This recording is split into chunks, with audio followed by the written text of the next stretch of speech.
Good evening. Today is July 23rd. I'm Alicia Saratani, and joining me in the studios this evening are 3 of the 6 LaRouche Democrats running for U.S. Congress. We've got Rachel Brown from Massachusetts, Diane Sare from New Jersey, and from Texas we've got Kesha Rogers. Tonight we just want to get in a discussion on the organizing that the 3 are engaged in at an incredibly tense point in American history. And just as an introduction to the slate, I think it's important to say that what makes the LaRouche Democrats, the slate of 6, very unique is not any particular geographical location or a definition of which party which ticket we're running on, but it's more a question of which generation we're part of. And it's a generation of young people today that is faced with a very similar fate, which the baby boomers, in a certain sense, had the luxury of denying. What really defines the slate, this 25 to 45-year-old slate, is that as a generation, we can't deny the fact that the transatlantic monetary system is finished. We're looking at the last days of this thing. And therefore, you have a great amount of tension involved in that, as we see all across the planet right now is just gripped by an awesome tension. But you also have an incredible cause of victory, potentially, and that victory is going to be led by people who realize that the situation we're in right now is not normal, that mankind has a far greater destiny, and that the future largely depends on people who recognize that and who are willing to work beyond their current circumstances and really have ground themselves in a legacy, in a history that is very unique in the United States but goes all the way back several thousand years, and to maintain that arc of development, which is difficult to see in a situation like today because things are so wild. So just as an opening question to the 3 of you, because as a generation we're faced with a very particular circumstance, what do you think is for this generation and the generations below us, what do you think is the most significant thing strategically that people can ground themselves in at this point in history in thinking about the future? The courage and guts that it requires to lead. Because I think what Mr. LaRouche made clear in his recent webcast just given a few days ago, that we are in calamitous period. We are in a very dangerous period, as you just expressed. And the only way to actually lead the forces, and take the responsibility necessary to get us out of this crisis is that people have the guts and they have the courage to do what's necessary in this time of crisis. And that's what the slate of 6 LaRouche Democrats represents. And you can look at that from the power expressed by, you had a very great patriotic leader during the period of the American Revolution who said, "These are the times that try men's souls." And we're at that period again. And it is the representation of our generation, the 25 to 35, 35 to 45-year-old, which LaRouche says is the leadership of the nation, and that's what the slate represents. And that's what you see not represented in the cowardliness of the congressional members now who realize that the only chance of survival of the nation is to implement Glass-Steagall and won't do it. And anybody who won't implement Glass-Steagall or won't take Mr. LaRouche's orders and understanding of the threat that Obama represents and get him out of there, they're not fit to lead. And we have the courage to do that, and we've expressed it in our campaigns with Rachel, Diane, myself, and so forth. I agree. I just would add, for people listening and ourselves, we've had a lot of discussion with Mr. LaRouche over these last days, and he just did this incredible webcast where we really took people on. But there's an enormous amount of denial. And I say this in part being from the New York metropolitan area where you have Wall Street, because this is now, Bernanke's now asking for quantitative easing number 3. We had one of 600 billion, which didn't work. We had a second one of $600 billion, which didn't work even more than the first one didn't work. I mean, we have cities in New Jersey, Newark, Camden, I think, in Lawrence, Massachusetts, it's similar, where because of the layoffs of police, the homicide rate has increased by 70%. That's what these bailouts have done for the United States. And now they're asking for quantitative easing number 3, and it's $1 trillion. And they know, the people asking for this know that it won't work. And therefore, their fallback option is, in a sense, a repeat of the events which we experienced 10 years ago on September 11th. And I think this is the thing that, because the American people have tolerated a cover-up for these 10 years, and most people in their gut have a sense the story hasn't come out, and now you have these 28 redacted pages from the report, which first Bush refused to release, now Obama's refusing to release. And the American people actually have to muster the courage to look the truth in the eye, what this operation was, the Saudi role, the British role, and the fact that we have a president who is not a Muslim. He's a British agent. He's an agent of the apparatus that attacked our nation, and they have no other recourse because what they're proposing will not work, and Obama is becoming increasingly unpopular. So what are they going to do? And what they try to hide from the population is the fact that they're actually miraculously, and Rachel, you probably have some insight from what you know of the American Revolution, the whole fight to create the Republic, because I find it astounding that you actually have a bipartisan kernel of leadership now coming together, this bipartisan group that's charging Obama with the violation of the War Powers Resolution, the bipartisan coalition for Glass-Steagall, right? People are no longer thinking on party lines.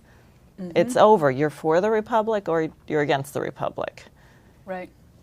Well, Rachel, you had in your last campaign, you had just effectively cleaned the floor with Barney Frank in a public debate between the two of you.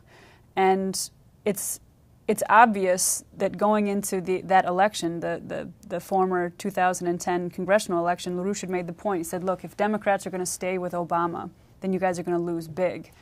And it's what the problem was is that what Obama represented, what Obama represents and what Barney Frank represents is it wasn't a party.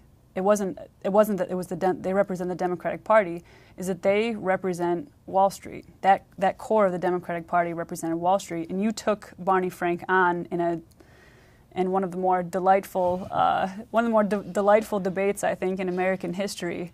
You might have more on that because it's important for people to understand that what the bipartisan movement actually means. Yeah, what the American people are looking for right now is someone that is going to tell the truth and lead them. And they're not looking for any type of excuse or platform or political game because they know it's a game because they've seen it time and time again. So what they want is the character of leadership of what Roosevelt represented when he said, here, I'm going to tell you the plain truth. This is where we're in. This is the situation we're in. Here's your enemy. Your enemy is Wall Street. Here's how I'm going to shut it down. And here's how I'm going to rebuild. And that's what they need, and that's what our slate represents and has represented in the last campaign and is continuing to do so now with an even greater audience as the European system blows out and they're doing QE3 when they know it's not going to work and people need solutions. Right.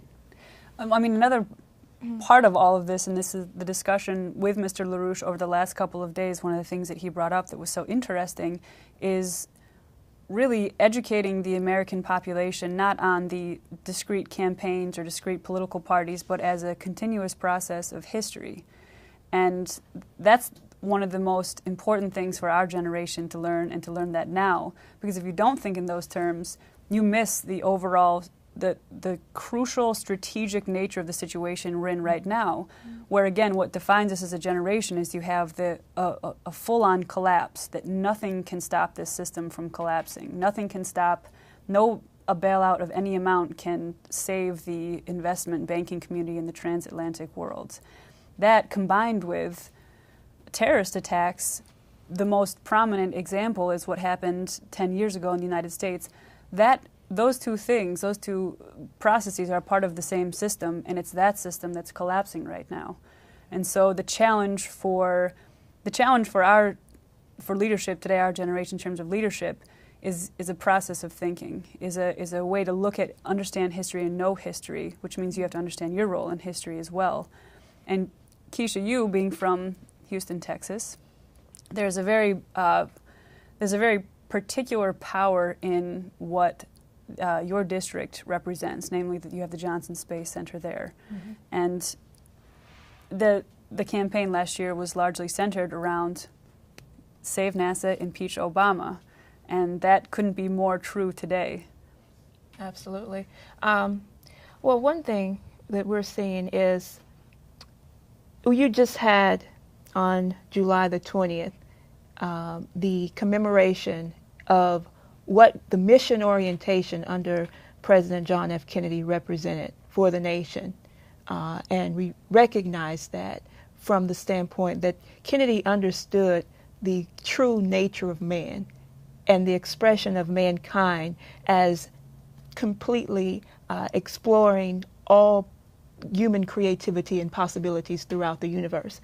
And you look at that and what happened to that over the course of the years. And we saw a reflection of that as STS-135 came back, landed on July 21st and at 5:45 in the morning. And the effects that this had on the population, the effects in knowing that that mission, which was put forth by President Kennedy, no longer exists because of a president who, one, believes in the second law of thermodynamics, who wants to destroy human creativity, who wants to destroy advancements in science, the shutdown of our satellite program, the shutdown of manned spaceflight.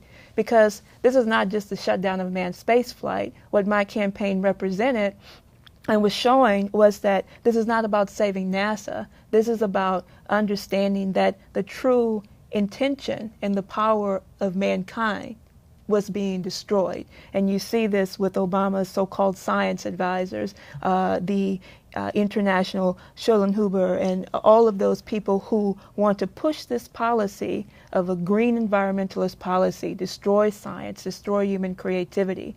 And when we talk to people in the streets, or when we talk to people involved with NASA, or just ordinary people, they know that that mission has been lost. And it's like the gut has been ripped out of the nation, and they see it. I can say a few of representatives of my campaign went to the STS debriefing for the last shuttle mission, and they found people just struck by what has been taken away from the nation and how this leaves us vulnerable, how it leaves us vulnerable to the threat of terrorist attacks, from the standpoint that to the threat of the British Empire destroying this power in our nation, represented by a science driver, represented by this creative development in which our nation was founded on, in the Massachusetts Bay Colony, founded on in, the preamble and the Declaration of Independence of our nation.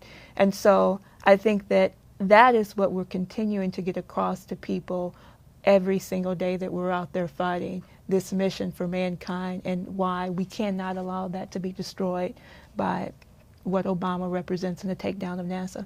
Mm-hmm. Well, you see that phenomenon, you could say, okay, that's specific to the people in Houston, right, because they're part of the NASA community. But I think it's much more widespread than that. I think Absolutely. That people all across the country and all across the world understand, they have an intuitive sense when it comes to their survival. People have an intuitive sense when something's being taken away from them. And I'm curious, Diane, because you have seen in the New Jersey, New York area just an an outpouring of support for particularly Glass-Steagall, but people are mobilized. They're mobilized. They're angry, and the question is, how do you unify for everybody in your particular locations? How do you unify for people that what actually is missing is a mission? Well, what's trying to be taken away from people is a mission. Well, that's the challenge. I mean, I have to say, we've gotten a giant assist from Governor Christie because he's so in-your-face hateful of the population that it definitely caused people to be much more active. And when the top Democrats in the state assembly, the president of the Senate, who is a labor union and is an iron worker guy, cut a deal with Christie, and the head of the assembly, the Speaker of the House, agreed to attack collective bargaining rights of the public employees on their health care plan. That was a gigantic wake-up call as well. And so people decided to fight in a way that I'm sure they would not have otherwise. And it is, the state AFL-CIO did endorse Marcy Kaptur's bill. There's much more to be done. I have to say I am horribly disappointed with our congressional delegation. They are disastrous. I mean, here we have 13 congressmen and not one of them is a co-sponsor. And I don't know if it's the proximity to Wall Street or exactly what. And the fight now that I'm working on in the state is to get as much pressure to bear on these guys, on Glass-Steagall, because the other thing about New Jersey is this state, people don't know about the state. It's an enormous amount of farmland, and it's an enormous amount of industry. It was a huge machine tool corridor. It's oil refineries. Our last automobile plant just shut down not that long ago. You have a lot of people there who actually have knowledge of a productive economy. And that's the key, is to get them thinking that way again. Mm-hmm. Somehow inspire some optimism. So not just fighting against, but they're thinking Princeton, the nuclear fusion, the whole center, a lot of the nuclear research in the country is at Princeton, New Jersey. Mm-hmm. So somehow we've got to tap into that and get people thinking about the future. I think that's really the key to the next level. Yes.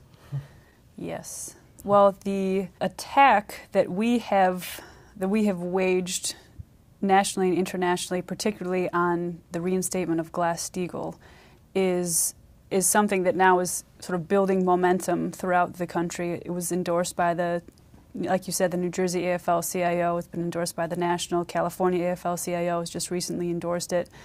But people need to understand that that's not just a practical matter. They can't decide to back these things once it becomes like the practical, popular thing to do. People have to think of these things in terms of in a strategic sense. So we have an enemy, and we are not going to stop working politically and also in educating the population until the threat, a real threat that exists on the planet right now as it's expressing itself through a monetarist policy, until that thing is finally, to say it in the nicest terms, put to bed. Mm-hmm. And that requires a very specific orientation towards history. Rachel, I know your campaign was centered largely on the two Massachusetts, and I think that's sort of an infinitesimal example of the history of the United States. So I'm curious to hear from you that were Glass-Steagall passed in the next days or weeks ahead of us, what can we expect with something like a credit system? Sure. One thing on that is that what the British Empire fears the most is this reflex from the United States that we would shut them off of our money flow forever. And so that's very ready to happen, and you're seeing it happen throughout the unions once they get the optimism from us. Once they get the assertion of this principle that the United States was founded on, which is that there's a dignity to mankind, which has nothing to do with monetary value. That's something we know, and it's ready. It's there. It's ready to go. So it's on its way. So the British are on their way out. So that's a relevant question. So the next step is, as you brought up, well, the credit system. The idea that there isn't an inherent value of money, so there's a difference in debt. A debt which is created without the means to be expunged is going to be a detriment to your nation. But a debt that's created with the intention of creating a more productive process, which will inherently pay back that debt and more, and create something more than just the dollar amount that it was, that it was funded with, but it'll increase your productivity, your food production, the health of your citizens, and these things that people probably have a sense of, that this is what our nation should be doing, everything of real value. That is what gives value to your debt, is the development of those things which people really should do have a sense of, which create value. Everything that we're cutting right now, the teachers, firefighters, police. Diane brought up earlier today the fact that our infrastructure for a terrorist attack has been destroyed by the budget cuts. Our infrastructure for a natural disaster has been destroyed by the budget cuts. Our education system, everything which actually represents real economic value, has been destroyed. And that's how you know it's an attack on the nation. Right, and that makes the most sense if you see it from a historic perspective. If you're grounded in the real history of the United States and you see the kind of fight that we've waged as a people, as a nation, and how that's spread all throughout the planet, that's where you're going to get the real grounding for thinking about the future, and that's going to be your relationship with the future.